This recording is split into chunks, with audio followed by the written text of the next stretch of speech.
Welcome to my channel Razor Sharp BG. Want to achieve such sharpness? Let me show you how. First, we need to figure out the angle at which the knife is sharpened. To do this, I will draw the cutting edge using a marker on both sides of the blade. Once we have marked the cutting edge, we will check the sharpening angle with the help of a sharpening stone that is not too rough.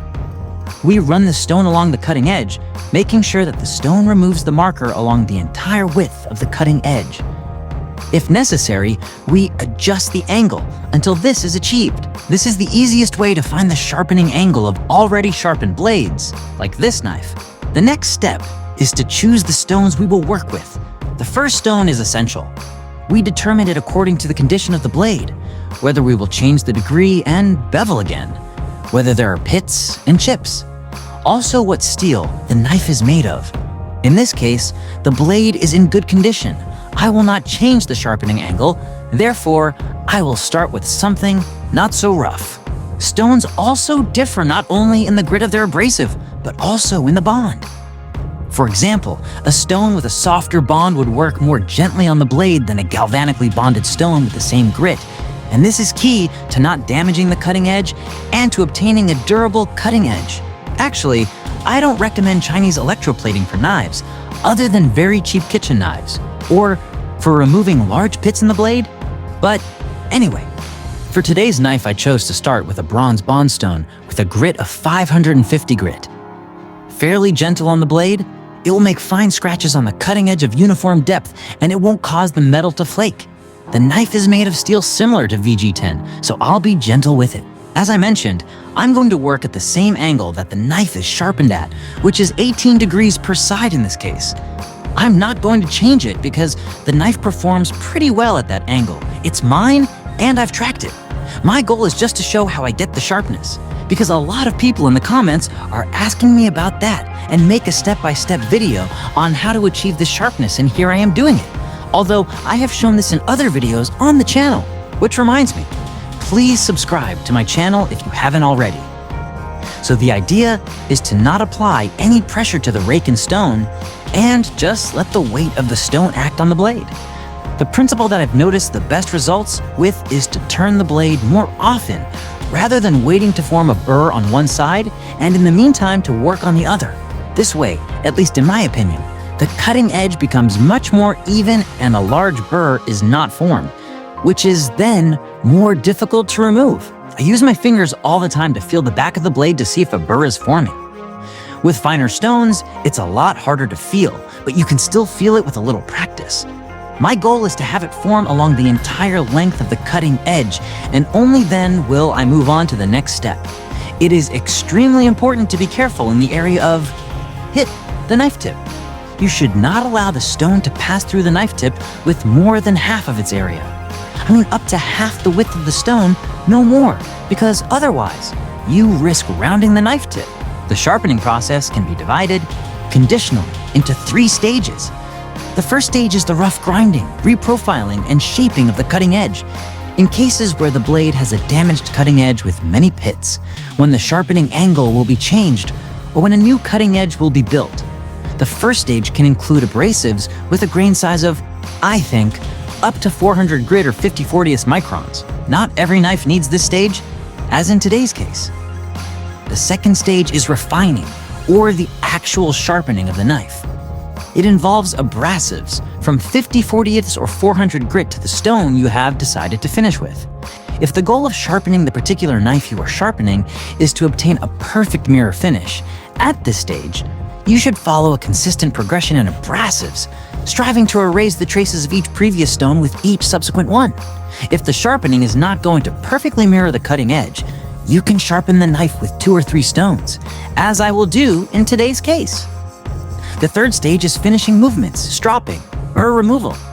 It starts with the stone with which you finished the previous sharpening stage, and after that you can continue with finer abrasives, pastes, suspensions, and so on. In this case, I have chosen to complete the second stage of sharpening and begin the third stage with the same stone I have been working with since the beginning, namely the Poltava 550 grit CBN bronze stone. Once I feel that I have a burr along the entire length of the cutting edge, I can move on to the next and most important stage of sharpening, namely finishing movements to remove the burr. Because knives cut by means of a microfile formed on the apex by the abrasive stones, we want this microfile to be at an angle of less than 45 degrees to the blade. If we make a finishing movement from the heel to the tip of the knife, or vice versa from the tip to the heel, we risk the microfile becoming parallel to the blade at the end of the blade instead of at a 45-degree angle, and the knife doesn't cut well in that area. To do this, we mentally divide the blade into 2 or 3 zones and make the movement sequentially. Then turn and repeat the procedure on the other side. The movement is performed only in the direction opposite the cutting edge and without any pressure. We repeat this procedure about 20 times per side. And despite the fact that the blade is conditionally divided into 2 or 3 sectors, the movement counts as one. It is important not to repeat in the same place, because the stones are quite abrasive, and instead of removing the burr, we will form a new one.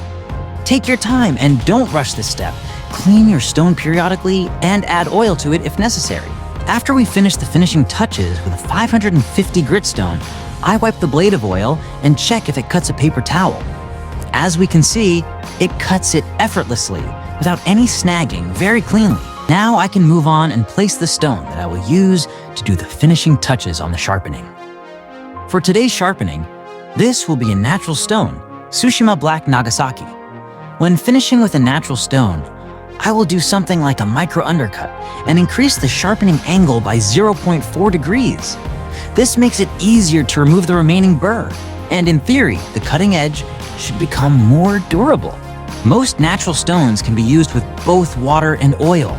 Like when used with water, they work rougher, and with oil, they work finer. I prefer to use them with oil because with water, it gets a bit messy. I put oil on, spread it well on the stone, and start making finishing movements to remove burr. Again, we are not in a hurry.